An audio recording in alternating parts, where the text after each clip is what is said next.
wonder, because see, that's a red flag. Hello, good afternoon. Welcome back to another one. I'm your host, Dre, and I'm going to try to be fairly quick with this one, about 20 minutes or so. um, I recently watched a video from the brothers at Waving the Red Flag, and they were talking about, I believe it's titled the Misandry Paradox.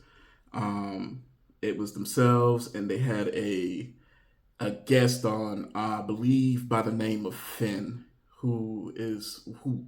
yes, is a trans gender man. Um, the to kind of sum up um, the whole interaction, um, the discussion was about misandry, and it was essentially them debating the validity of it, and it came across cringy. It came across frightening. To me, it came across very white supremacist. The positions, the views, the outlooks. Uh, it was a textbook display of anti-black misandry.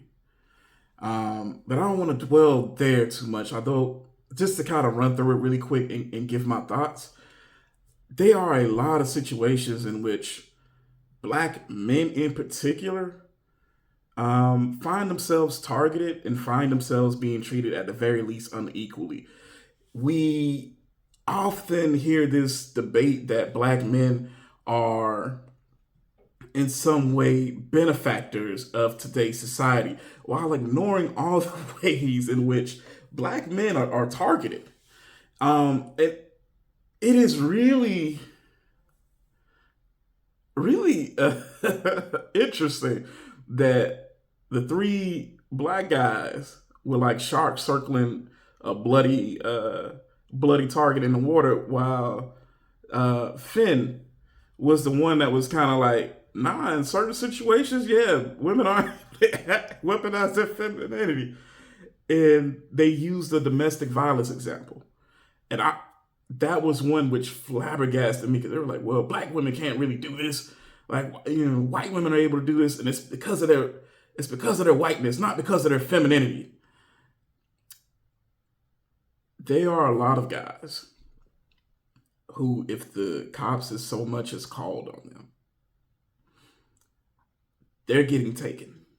And I have seen this firsthand, personally, in my own life. I feared it in my own life when my ex-wife and I had some disputes that was getting a little rowdy. And I removed myself from the situation to try to avoid such a thing. My cousin had went through a stroke. Most of the strength in the left side of his body was gone. He and his wife get into a heated debate. She doesn't like what he has to say. She rips her clothes, calls the cops. Cops show up. They cuff this man and take him to jail. This is a man who, while yes, he is about 6'4", he was about, at that point in time, about 280 or so. He was unable to even walk unassisted.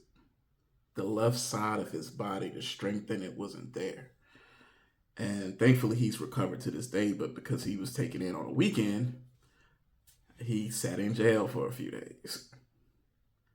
And this is something that a lot of black guys firsthand know.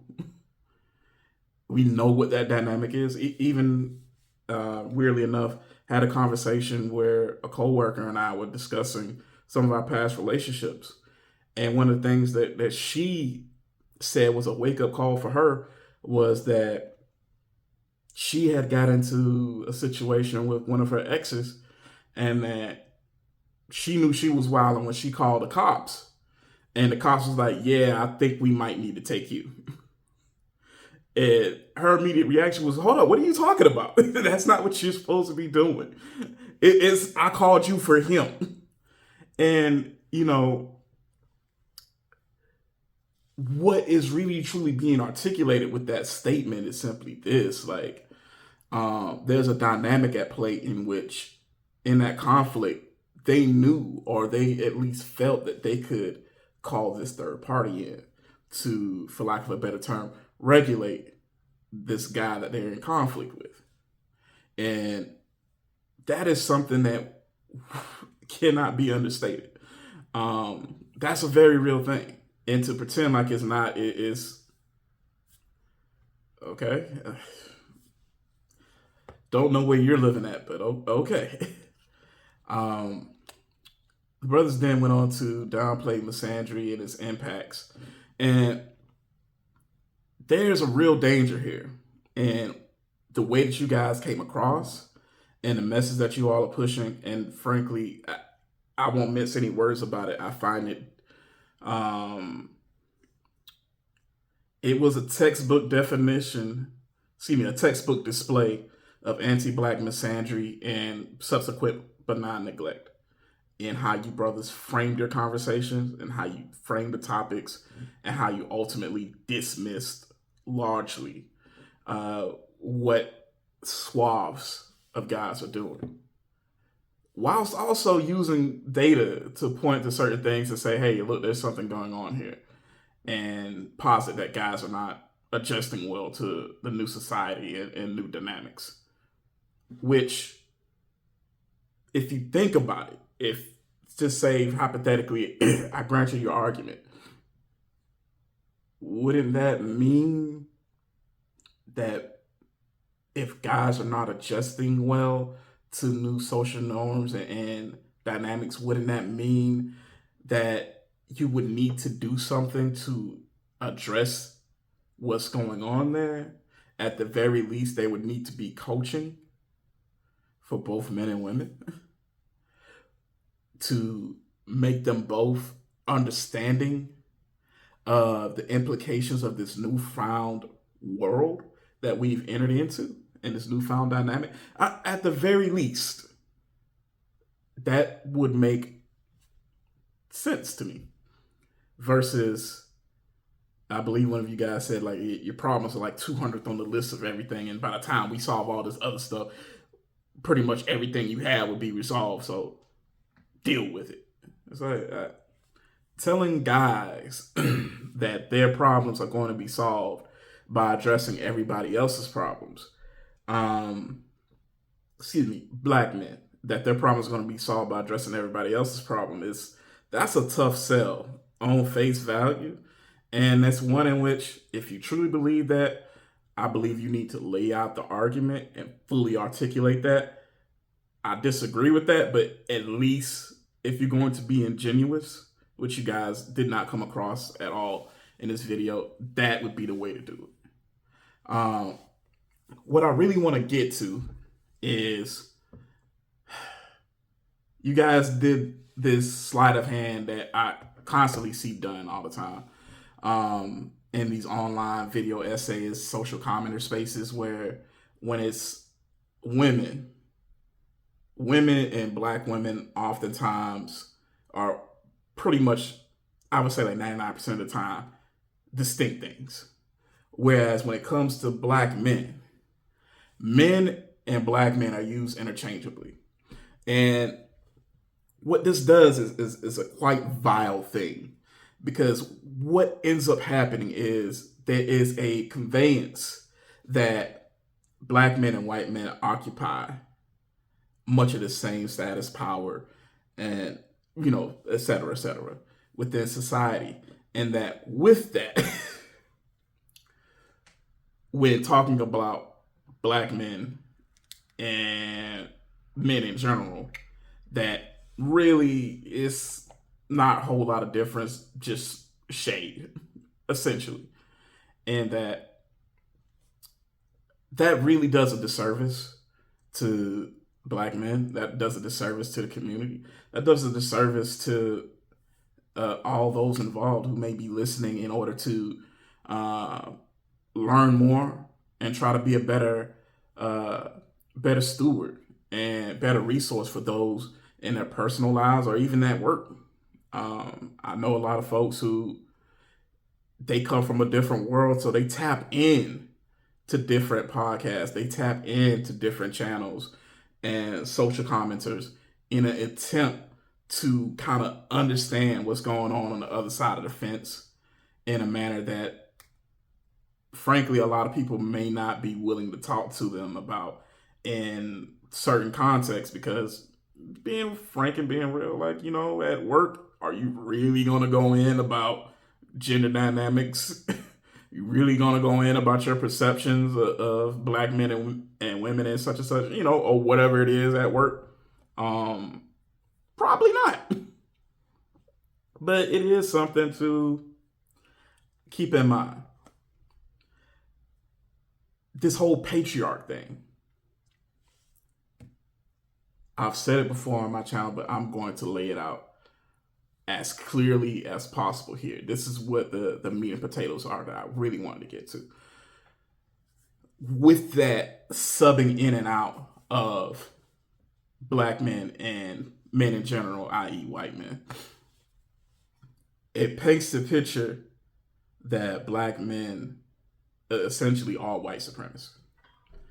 And that I find to be the most vile thing ever. Because a lot of times when we hear that patriarchy word, people love to speak about it in terms of who's head in the family. And there are a couple different definitions. And I want to be very clear. So I'm pulling up, got Google on my other phone here. Patriarchy, a system of society or government in which men hold the power and women are largely excluded from it. Definition 2, a society or community organized on patriarchal lines.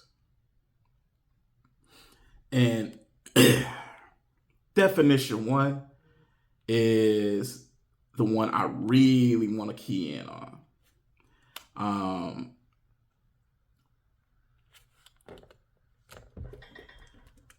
If you understand patriarchy, you would understand that with the creation of a patriarchy comes in-group and out-group in relation to men. All men are not created equal in a patriarchy. They can't be. Because with that patriarchy, what it does is it creates that in-group and allows those guys to amass resources, to maintain power, status, influence. It stratifies society and places barriers between it and everything else.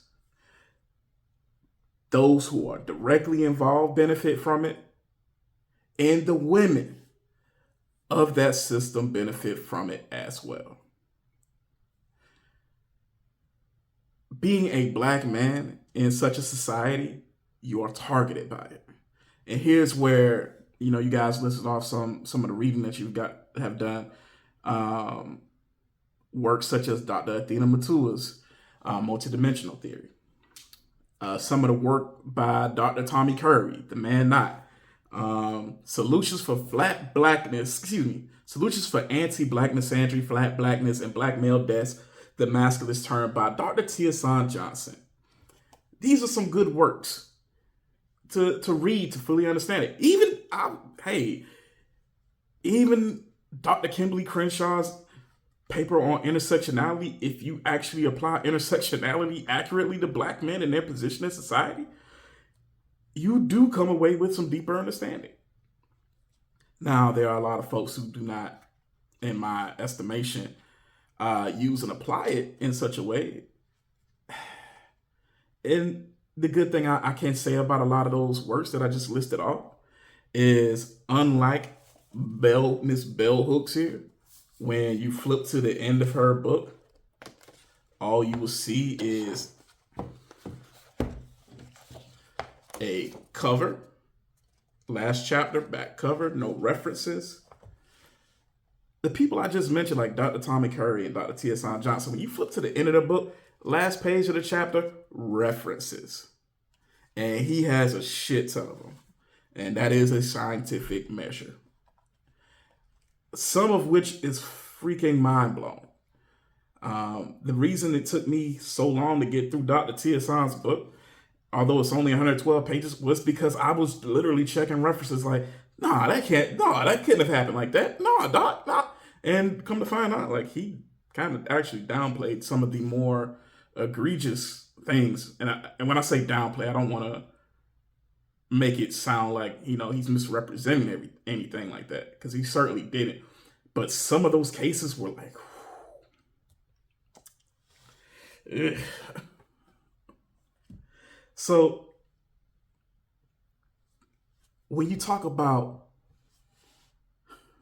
this patriarchy, understand that black men are not a part of that in group. Black men can't be a part of that in group.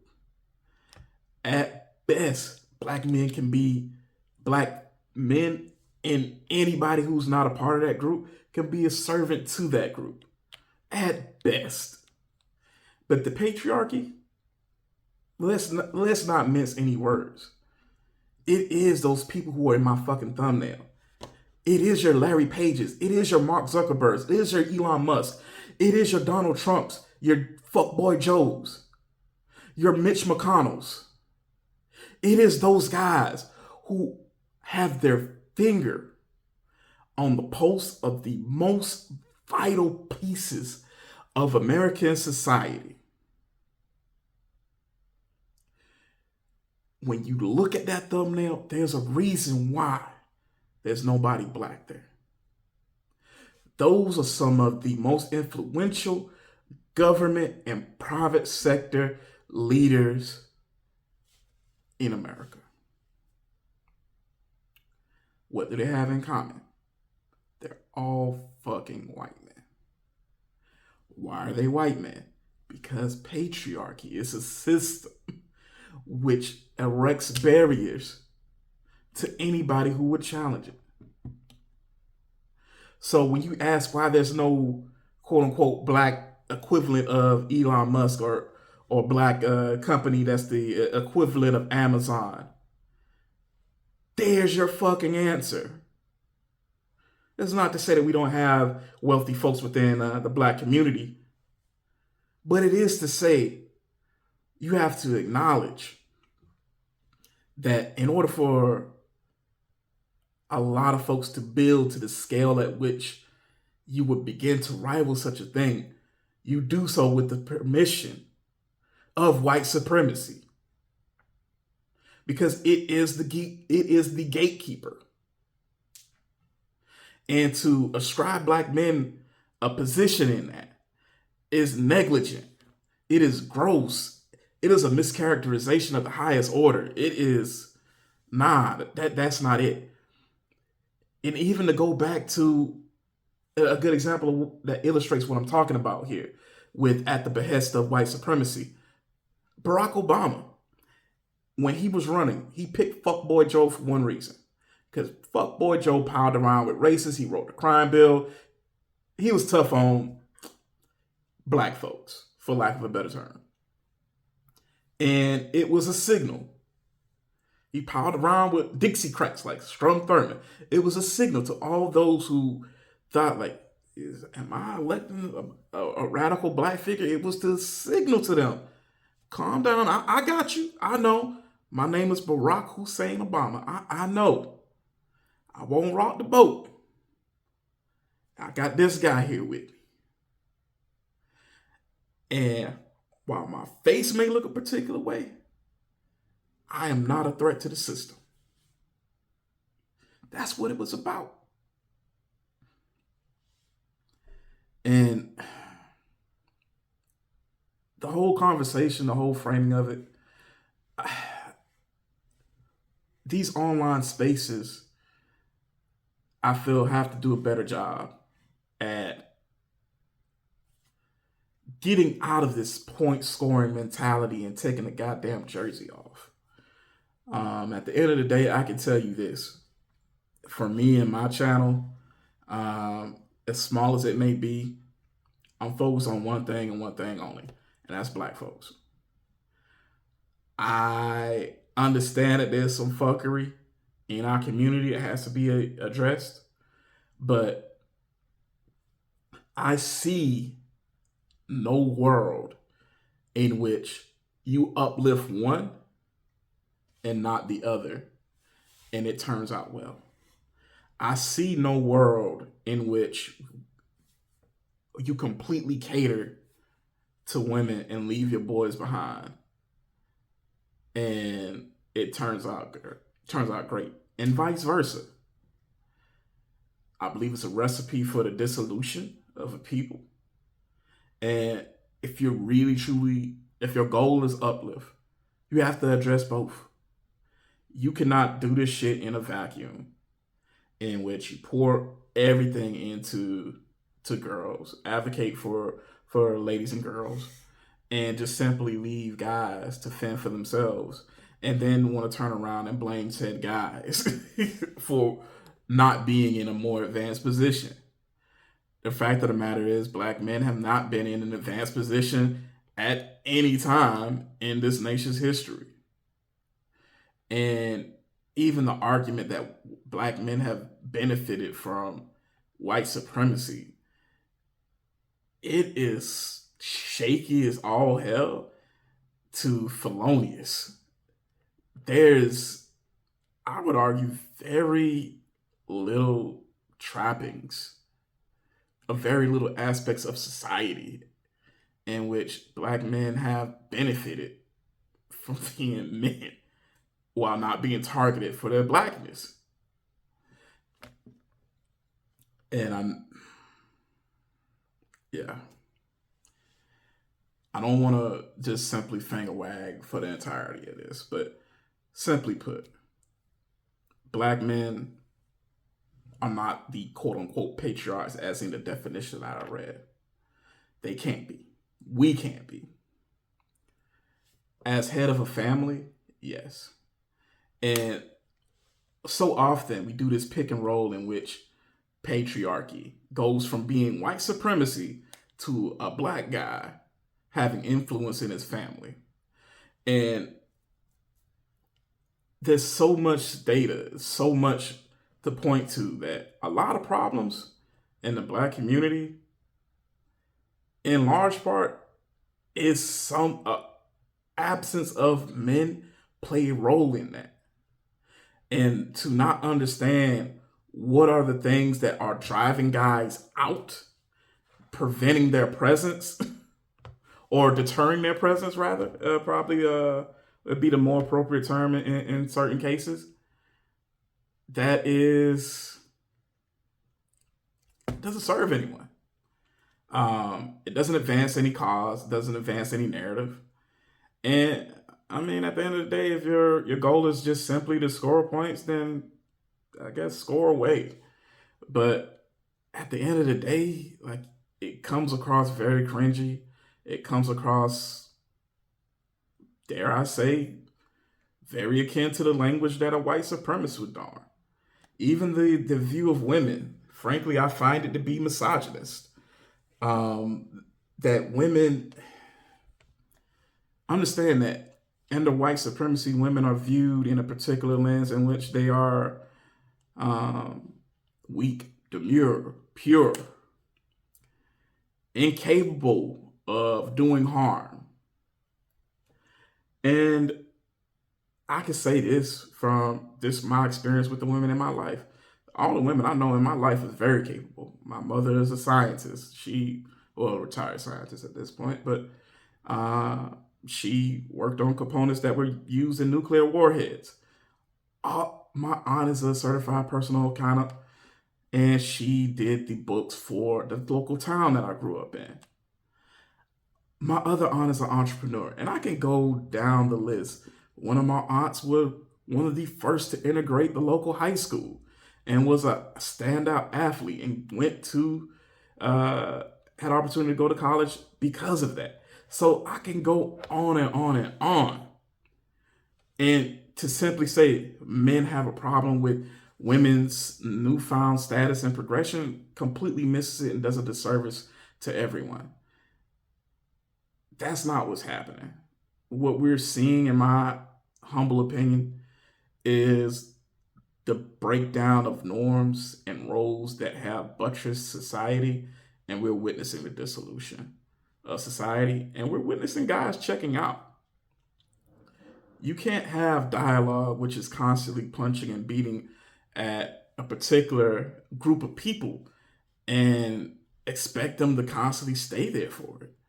I mean, there's only really two options. Either you fight back or you go your own way.